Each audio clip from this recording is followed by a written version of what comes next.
안녕하세요. 저는 자매만 넷인 딸부잣집 둘째 딸로 자랐습니다. 순하고 착한 언니 동생들과는 달리 좀 강단 있는 성격이었어요. 공부는 크게 잘하진 못해도 어려서부터 똑 부러진다는 소리를 듣고 살았죠. 대학도 언니는 우리나라에서 가장 좋은 대학에 갔지만 저는 그보다 훨씬 못한 데 갔어요. 그래도 주눅들지 않고 제 성격대로 잘 컸습니다. 친정 부모님이 딸 넷을 키우실 때 항상 하시는 말씀이 있었어요. 각자 잘하는 게 있고 타고난 복이 다르다고요. 저는 대학에 가서 어학 공부도 열심히 하고 놀기도 잘 놀았어요. 사람 만나는 게 그렇게 재미있더라고요. 그리고 졸업할 무렵에 중소기업 회장님 비서실에 들어가게 되었습니다. 탄탄한 기술력을 자랑하는 알짜배기 회사였어요. 모시게 된 회장님은 남자 중에 남자 호인이었어요. 일단 풍채가 좋고 목소리도 크시고 성격이 시원시원하셨죠. 또 일에 있어선 카리스마 있고 유능하신 분이었습니다. 저는 회장님의 불같은 성격을 빨리 파악했어요. 굼뜨고 느리게 행동하는 걸 제일 싫어하셔서 나름대로 최선을 다했죠. 회사에서의 회장님은 정말 완벽했지만 집에서의 회장님은 정반대였습니다. 회장님은 가정일에는 아예 관심이 없으셨어요. 집에서 걸려오는 전화도 일절 받지 않으셨고 가족이 회사에 오시는 것도 싫어하셨습니다. 집안 경조사도 제가 다 챙겨드렸어요. 한 번은 사모님 생신날 회장님께서 아무 말씀이 없으셔서 제가 댁에 꽃바구니와 선물을 보내드린 적이 있어요. 작년까지는 회장님께서 돈이나 보내라고 하셔서 그렇게 했지만 이번에는 제 판단으로 그렇게 한 거였습니다. 다음 날 회장님이 저를 보시더니 호탕하게 웃으셨어요. 박 대리, 아주 잘했어. 요새 마누라가 단단히 삐져서 골치가 좀 아팠거든. 기분 풀어주는데 꽃만한 게 없더군. 아, 그 핸드백도 마음에 쏙 든다고 하고 일만 잘하는 게 아니라 센스가 아주 좋아. 훌륭해. 사모님이 마음에 드셨다니 다행입니다. 앞으로 우리 마누라 생일 선물은 자네가 도맡아 해. 난 일절 신경 안 쓸 테니까. 원래도 신경 안 쓰셨는데 그 이후로는 더 무관심하셨죠. 그렇게 2년이라는 시간이 흘렀습니다. 일도 재미있었고 월급도 만족스러웠어요. 그런데 회사 생활에 있어서 딱 한 가지 어려운 점이 있었습니다. 제 양심에 걸리는 일이기도 했어요. 사실 회장님에게는 늘 애인이 있었습니다. 처음에는 제게 사업과 관련된 사람이라고 하셨는데 나중에는 숨기지도 않으셨어요. 집에서 키우는 수수한 난초 말고 밖에서 키우는 화려한 꽃들도 필요하다면서요. 그래도 한꺼번에 아주 여러 명을 사귀시진 않았어요. 2명까지는 겹쳤지만 그 이상은 아니었죠. 저는 회장님의 핸드폰 가운데 하나를 관리해야 했는데 이건 주로 애인들과 연락하는 용도였어요. 애정 공세가 담긴 문자에 답변도 제가 해야 했고 때에 따라 선물도 사고 레스토랑 골프 여행 예약도 했어요. 이것도 일이다 생각하고 어쩔 수 없이 했지만 간혹 회장님 댁에 가게 되면 사모님 뵙기가 참 민망했어요. 사모님은 늘 곱고 온화하셨어요. 말수도 많지 않으시고 교양이랄까 기품이 넘쳤어요. 난초 같다는 회장님 말씀이 딱 맞았습니다. 음식 솜씨도 참 좋으셨어요. 도우미분들과 김치도 직접 담그셨고 출장 요리사 불러서 할 만한 요리도 팔 걷어붙이고 다 직접 하셨어요. 회장님의 까다로운 식성은 오로지 사모님만 맞출 수 있었습니다. 점심만 밖에서 해결하실 뿐 바쁜 와중에도 아침 저녁은 댁에서 드시려고 할 정도였으니까요. 가끔 저도 회장님 댁에서 밥 먹을 일이 있었는데 그때마다 감탄했어요. 음식들이 다 정갈하고 너무 맛있었거든요. 박 대리, 이거 얼마 전에 담근 김치인데 한 통 가져가요. 제 것도 챙겨주시고 너무 감사합니다. 사모님이 난초 같다면 회장님이 밖에서 만나시는 분들은 다 화려한 장미, 수입꽃 같았어요. 항상 다른 여자를 만나면서 그렇게 집밥을 찾으시는 회장님을 보면서 저는 마음이 복잡했어요. 사실 사모님도 회장님의 바람을 다 아는 눈치셨거든요.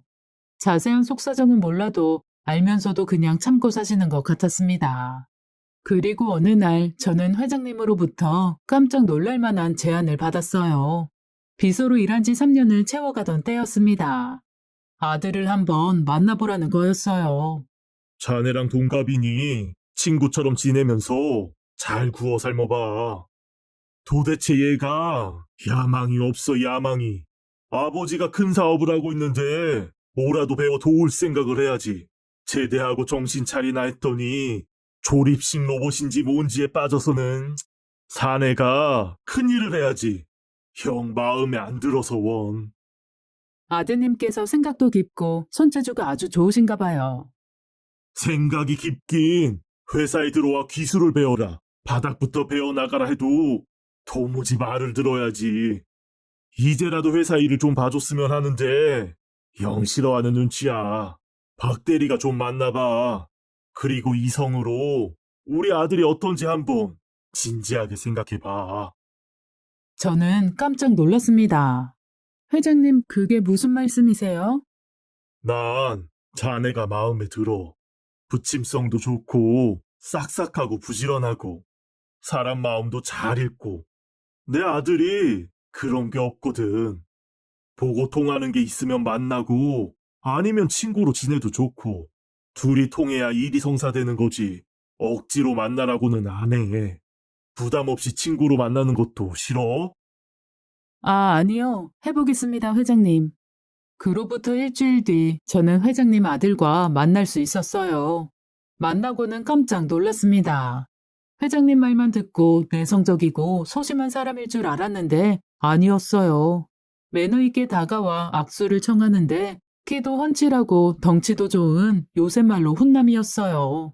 모습은 꼭 회장님 같았지만 이야기를 나눠보니 성격이 딴판이었습니다.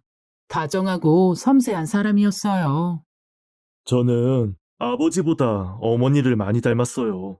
박 대리도 우리 어머니 잘 아시죠? 어떤 분이신지. 그렇게 온화하신 분은 처음이에요. 뵐 때마다 감탄해요. 어머니랑 저는 하루하루 편안하게 지내는 게 좋습니다.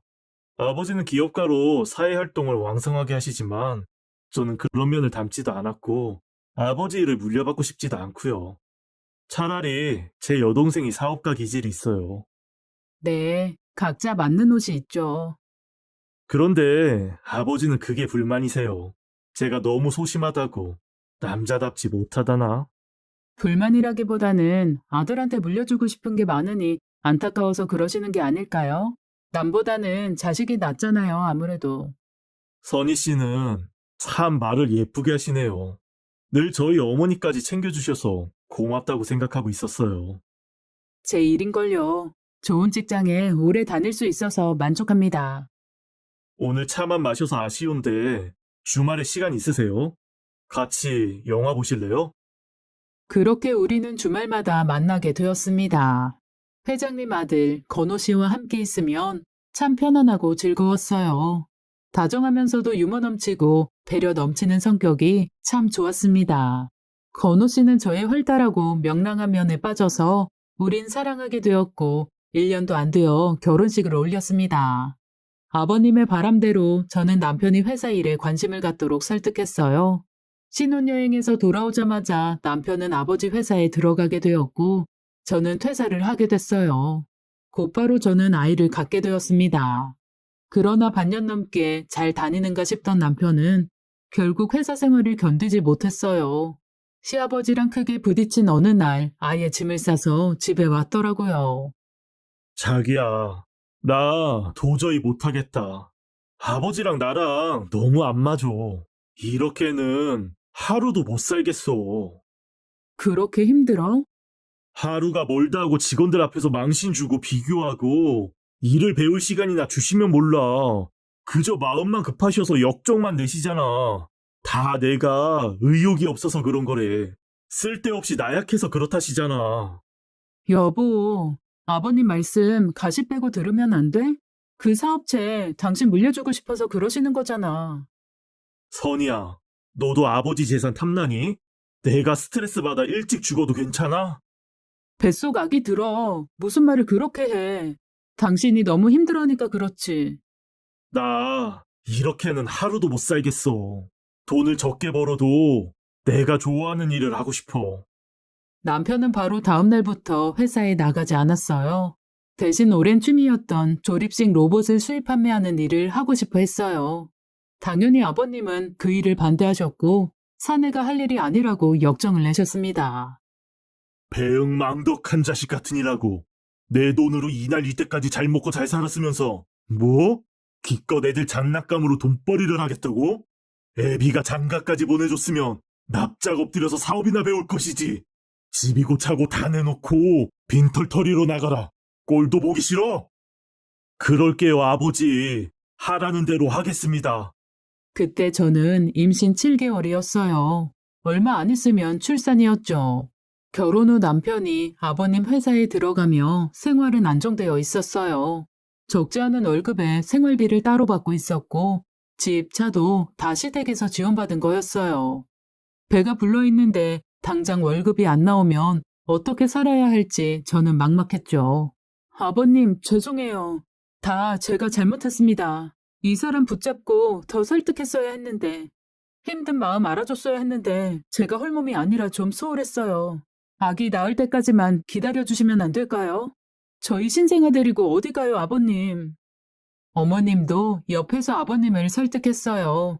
그렇게 강하게 주장하시는 모습은 처음이라 놀랐습니다.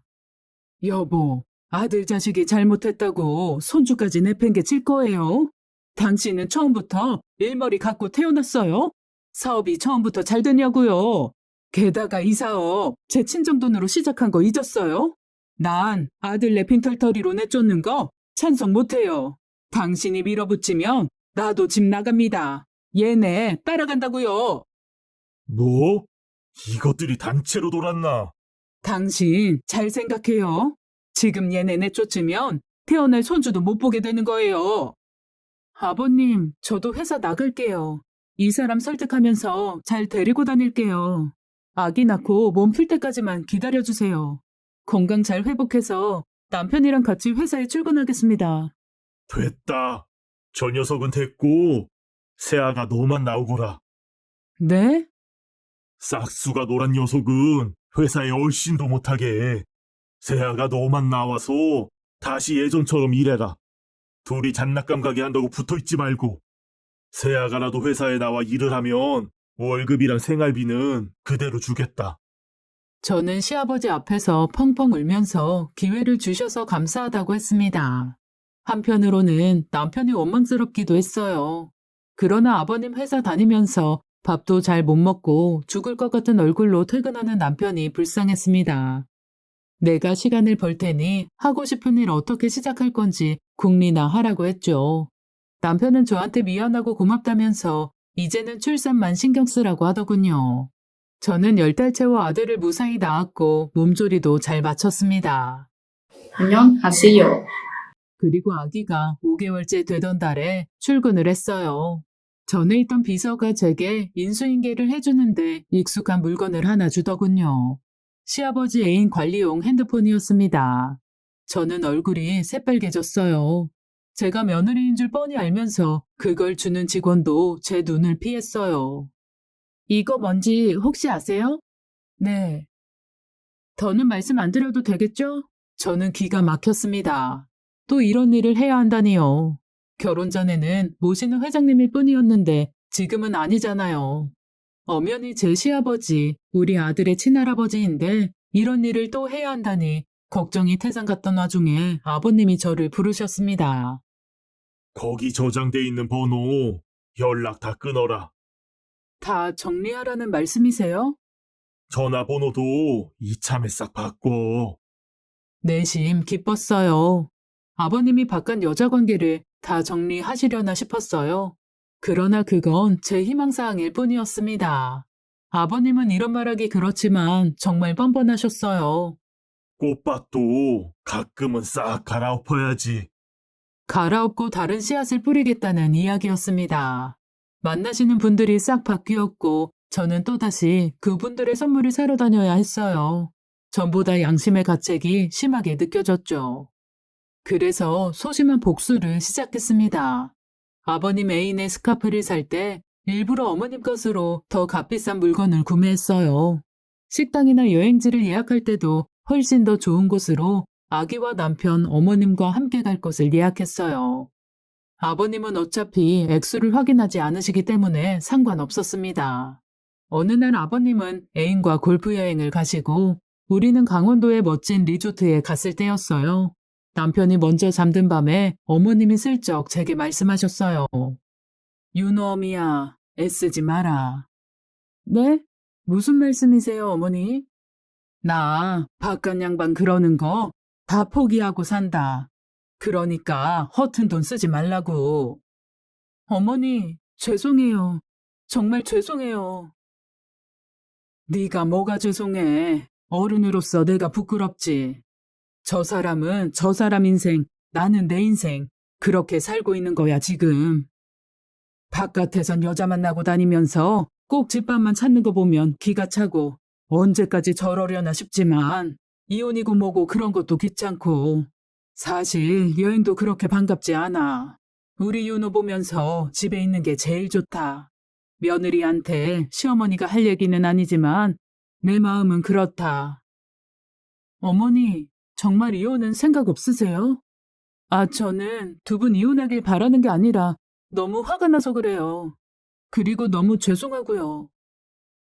한 번은 크게 골탕 먹이고 싶다는 생각도 들지만 그거라고 쉽겠니? 내가 죽어야 정신 차리지 싶어. 평생 내가 해준 밥만 먹었는데 그 밥 못 먹으면 정신 차리지 않겠나 싶기도 하고. 그때 방에 재워둔 아들이 울기 시작했어요. 저보다 어머니가 먼저 아들 윤호에게 가시더라고요. 우는 아기를 안아 올리며 어머니가 말씀하셨습니다. 얼른 가서 자. 늦었다. 윤호는 내가 볼게. 신경 쓰지 말고 늦게까지 푹 자. 회사 다니느라 얼마나 힘들어. 저는 눈물이 핑 돌았어요. 저렇게 착하신 어머니를 배반하는 행동은 더 못하겠다는 생각이 들었어요. 그래서 몰래 계획을 세웠습니다. 그때 아버님은 말하기도 부끄럽지만 술집에 다니는 대학생과 이혼녀를 동시에 만나고 있었어요. 저는 그 두 사람과 아버님인 것처럼 문자도 주고받고 집으로 선물도 여러 번 보냈기 때문에 사정을 잘 알고 있었습니다. 술집 다니는 대학생은 지방에 집이 있었어요. 교직에 계신 부모님은 법대생인 딸이 학교에서 착실히 공부하고 있는 줄만 알았고요. 이혼녀는 대형학원 원장으로 어린 딸과 둘이 살고 있었어요. 사실 그녀는 아버님 친구분과도 연인 사이였습니다. 한마디로 양다리였던 거죠. 이건 아버님은 모르고 저만 알고 있었고요. 저는 아버님인 것처럼 연락해 술집 다니는 대학생을 근사한 레스토랑에 불러냈어요. 옷을 과감하게 입고 오라고 하고요. 그리고 지방에 계신 교사 부모님에게 딸이 연락한 것처럼 해서 같은 식당에 1시간 빨리 오시게 했습니다. 예약된 테이블에는 노란 서류 봉투를 하나 두었어요. 거기에는 딸이 술집에서 일하는 사진, 모텔에 들락거리는 사진이 들어있었습니다. 먼저 레스토랑에 도착한 부모는 딸의 실상을 알고 기절할 듯 놀랐고 곧 도착한 딸의 모습에 또 한 번 놀라셨어요. 성실하고 착한 줄만 알았던 딸이 진한 화장에 몸에 딱 붙는 짧은 치마를 입고 나타난 거였어요. 저는 그 대학생에게 문자를 날렸습니다. 물론 아버님인 것처럼 해서요. 나이 먹고 보니 그동안의 삶이 후회된다. 아내에게 너무 미안해. 앞으로는 속죄하는 마음으로 살아가기로 했다면서 너도 이제 유흥가에 있지 말고 새 삶을 살아가라는 점잖은 문자였어요. 여대생은 꼼짝없이 부모님에게 잡혀 본가로 내려가야 했어요. 그리고 딸을 둔 양다리 이혼녀에게는 번호를 숨기고 전화를 했습니다. 우리 애가 당신이 운영하는 학원에 다니고 있어요. 아, 학부모님이세요?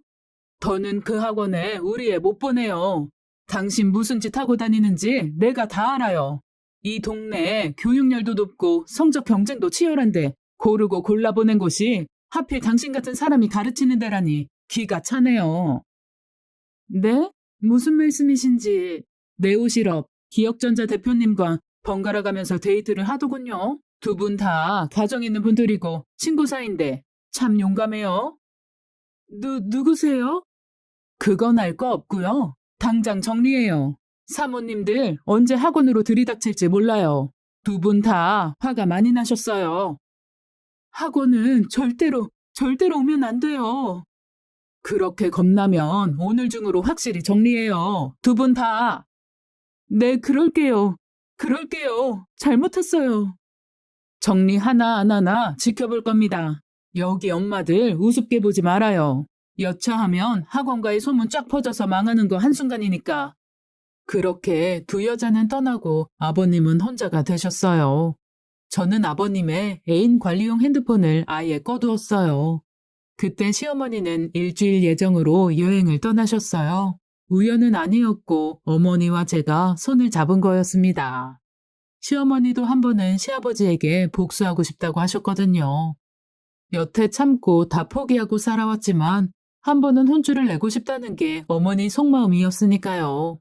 어머님이 안 계신 집에서 저는 음식들을 싹 치웠어요. 저희 집에 어머님이 만드신 김치, 밑반찬, 된장, 고추장들을 싹 갖다 놓았습니다. 저녁을 드시러 집에 가신 아버님은 노발대발 화를 내시면서 저한테 전화를 거셨어요. 네 시애미는 어디 갔냐? 아버님, 무슨 일이세요? 어떻게 된 게 집에 먹을 게 하나도 없어. 집에 아무도 없고 이 사람은 연락도 안 되고. 어머님, 여행 가셨어요, 아버님. 뭐? 어떻게 말씀드려야 할지. 어머님 일주일 동안 여행 가시면서 황혼이혼에 대해 생각해보겠다고 하셨어요. 도우미 분들도 다 휴가 보내주셨고요. 뭔 이혼? 황혼 뭐? 네, 아버님, 황혼이혼이요. 저도 어머님 말릴 수가 없었어요. 아시잖아요. 저도 어머님께 그렇게 떳떳하진 못해요. 어머님만 생각하면 제 마음도 너무 아파요. 저는 울먹였습니다. 그러자 아버님은 듣기 싫다고 하시며 서둘러 전화를 끊으셨어요. 저는 다시 전화를 걸어 제가 가서 저녁을 차려드리겠다고 했지만 아버님은 됐다고 하셨어요. 다음날 회사에서 뵌 아버님은 평소와 다르게 조금 예민하다고 해야 할까요? 저녁과 아침을 유명 한식당에서 드시고 오셨는데 표정은 그리 좋지 못하셨어요. 아니, 김치를 왜 그렇게 달고 짜게 하는 거야? 어쩌다 한번 먹을 땐 몰랐는데 영 안 되겠어. 다신 안 가. 네 어머니랑은 연락해봤냐? 너랑도 연락이 안 돼? 네, 제 전화도 안 받으세요. 어디 가서 온천이 나고 있겠지. 하루 이틀이면 돌아올 거다. 구내 식당에서 점심 식사를 하시는 아버님 곁에는 아무도 없었어요. 아버님은 내내 기분이 좋지 않으셨고 툭하면 역정을 내셨어요. 그리고 어쩐 일인지 친구분들과 약속도 잡지 않으셨습니다. 단골 술집에도 가지 않으시는 눈치였어요. 그날 저녁에는 제가 아버님 저녁을 차려드렸는데 입에 안 맞다고 몇 숟갈 못 드셨습니다.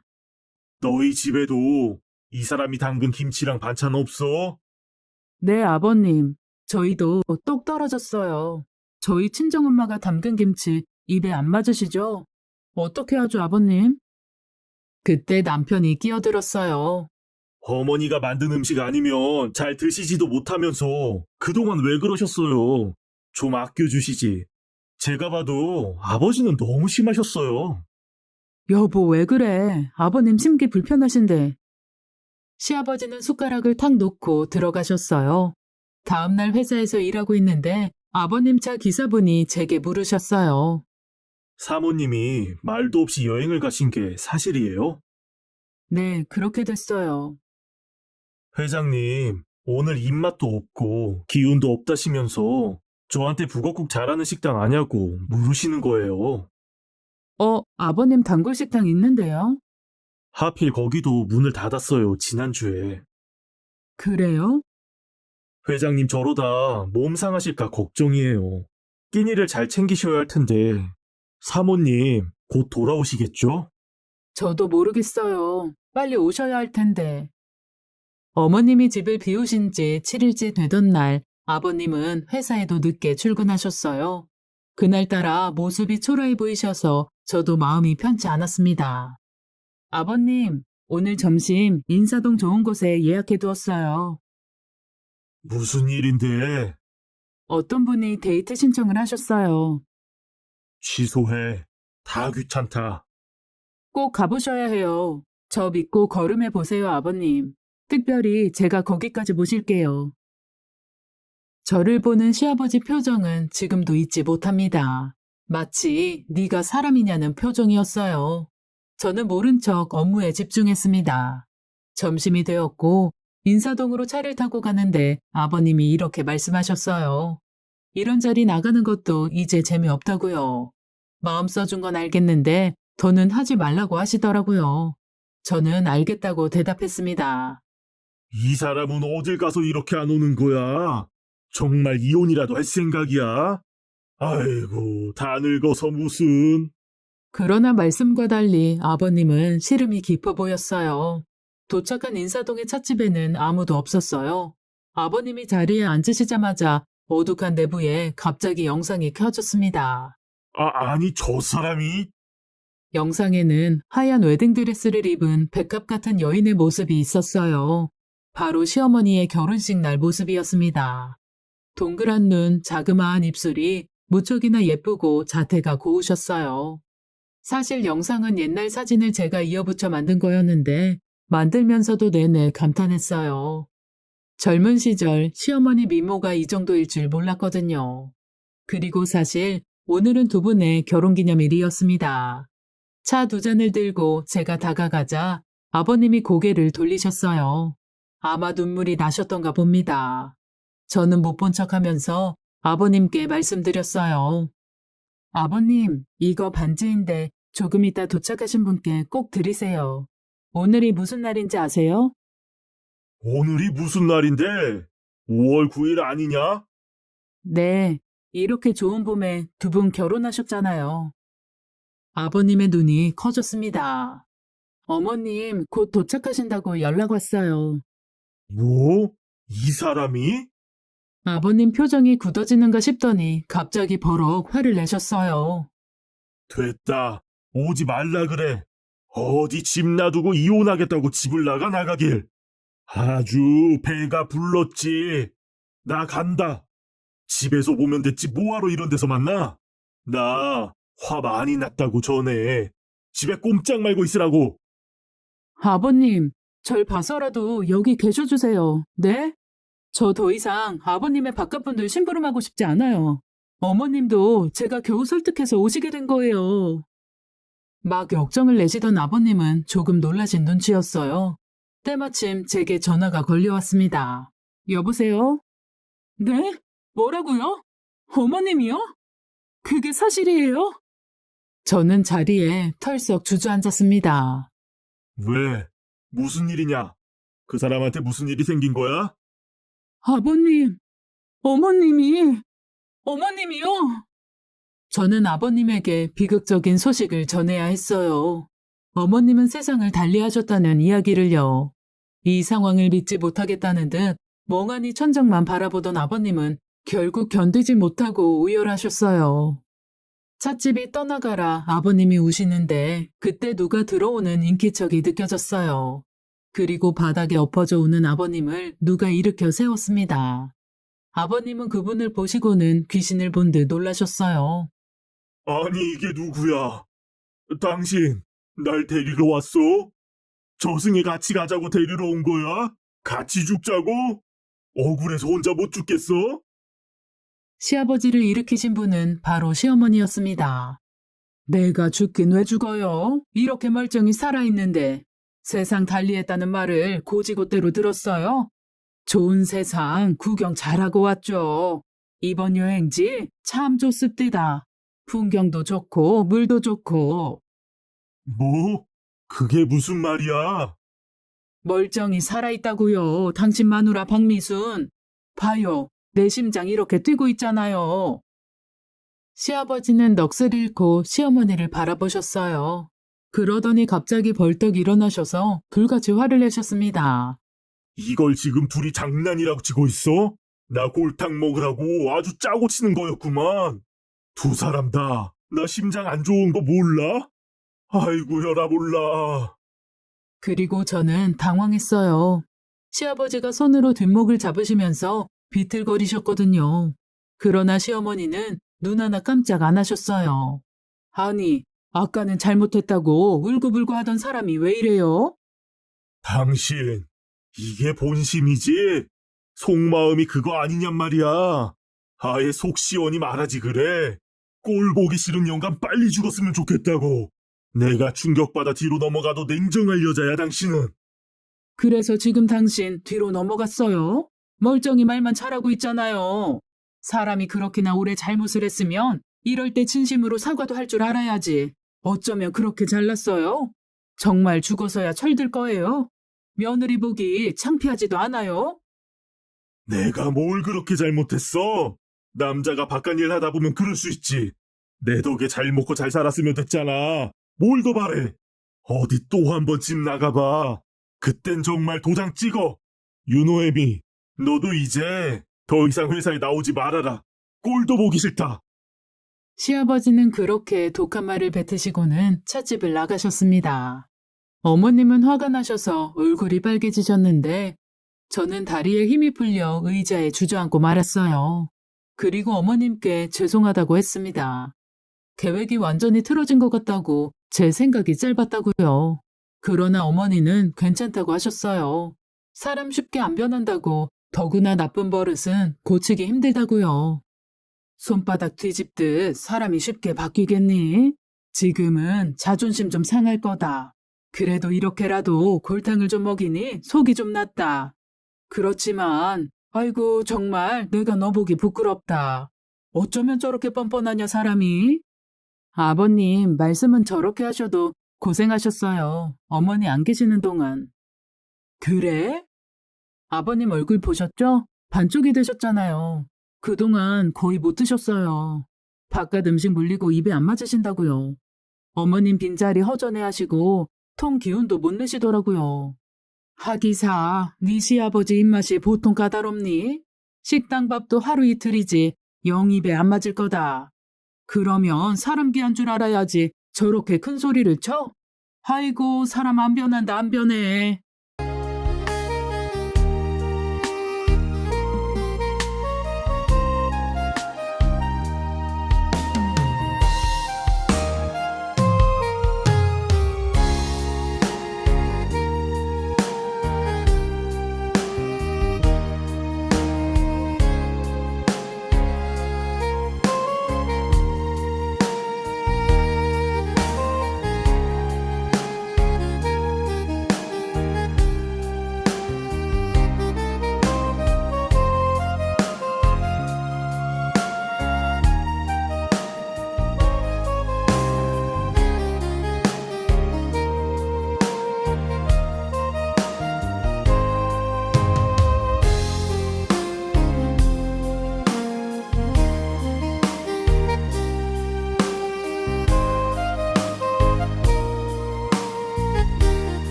시어머니와 저는 나란히 찻집을 나와 집으로 돌아갔습니다.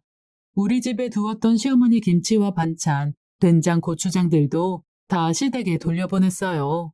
낮에 있었던 일을 남편에게 이야기해주니 남편도 아버님이 이젠 정말 달라졌으면 좋겠다고 했습니다. 제게 힘들었겠다며 신경도 써주고요. 그러나 저는 기대가 거의 없었습니다. 어머님의 사람 쉽게 안 변한다는 말이 잊히지 않았거든요. 다음날 저는 평소대로 출근했어요. 그러나 아버님은 편찮으시다며 회사를 하루 쉬셨고 다음날 회사에 출근하셨어요. 비서실에서 저를 보시자마자 이렇게 말씀하셨어요. 회사 나오지 말라고 안 했냐? 제가 아니면 누가 비서실 지켜요, 아버님. 차 드릴까요? 저는 무슨 일이 있었냐는 듯 평소처럼 일했고 아버님도 더 말씀은 없으셨어요. 점심 무렵 저는 평소대로 아버님께 여쭤봤어요. 점심 구내식당에서 드시겠습니까? 싫다. 도시락 싸왔다. 아버님은 남이 해준 밥은 이제 꼴도 보기 싫다며 한동안 점심으로 도시락을 드시겠다고 하셨어요. 보리차를 드리고 나가는 제게 아버님이 새로운 지시를 내리셨어요. 그 핸드폰은 이제 없애라. 네? 네, 알겠습니다, 회장님. 애인 관리용 핸드폰을 없애라는 말씀이셨죠. 저는 홀가분한 마음으로 지시를 따랐습니다. 이제 정말 어머님만 보시고 사시려나 조금씩 기대가 커졌어요. 그러나 얼마 뒤 아버님은 퇴근 후 한두 시간씩 다른 곳에 들르시는 눈치였습니다. 윤호애미야, 회장님이 좀 이상하다. 왜요, 어머니? 회사에서 나온 지 한두 시간 만에 집에 오시는 거야. 게다가 신발이며 옷에 흙이 잔뜩 묻어 있고. 흙이요? 그리고는 저녁 드시자마자 골아 떨어지신다. 제가 알아볼게요. 최근에는 골프 연습, 술 약속도 거의 안 잡으시는 걸로 알고 있었는데 아버님이 뭘 하시는지 저도 궁금했어요. 그러나 입단속을 시키셨는지 아버님 차를 모는 기사분은 아무것도 모른다며 딱 잡아떼더군요. 그래서 퇴근하시는 아버님께 슬쩍 여쭤봤습니다. 아버님, 곧바로 부암동으로 가시는 거죠? 안 간다.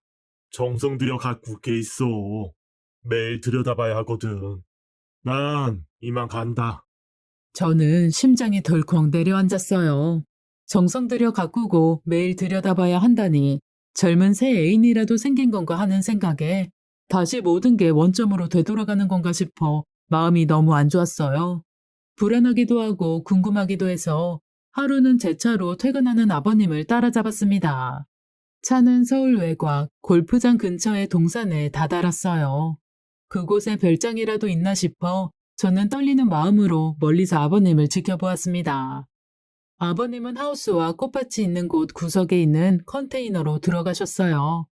아버님이 설마 행여 그런 곳에 살림집을 차렸나 싶어 저는 얼굴이 빨개졌는데 웬걸요? 아버님은 편한 옷으로 갈아입고 나오신 후 허리를 굽히고 자라는 식물들을 하나하나 돌보시는 겁니다. 그곳은 야생화를 키우는 꽃밭이었어요. 말 그대로 꽃밭을 정성 들여 가꾸시는 거였습니다. 그런 아버님의 모습이 그렇게 낯설 수가 없었어요. 밭 한쪽에는 튤립도 한 무더기 피어 있었고 꽃을 좀 꺾으시는 것 같더라고요. 저는 들키지 않으려고 노력하며 밭을 돌아 나왔습니다. 늦은 밤 시어머니에게서 문자가 왔어요. 아버님께서 어머님이 좋아하시는 튤립을 한아름 선물해 주셨다며 이게 무슨 일이냐는 연락이었어요. 그리고 여름이 오기 전 아버님은 가족 모두를 그 밭으로 데리고 가셨습니다. 야생화를 돌보시던 취미는 난초 분재로 옮겨져 집이 온통 식물로 가득 찼어요. 시간이 좀 흐르니 아버님이 변하시는 게 눈에 보였습니다. 예전에 아버님처럼 바람을 피우는 친구분들에게는 그렇게 살지 말라며 끈질기게 충고도 하시고요. 안팎에서 우리 시아버지가 달라졌다는 이야기가 들려왔습니다. 안녕하세요.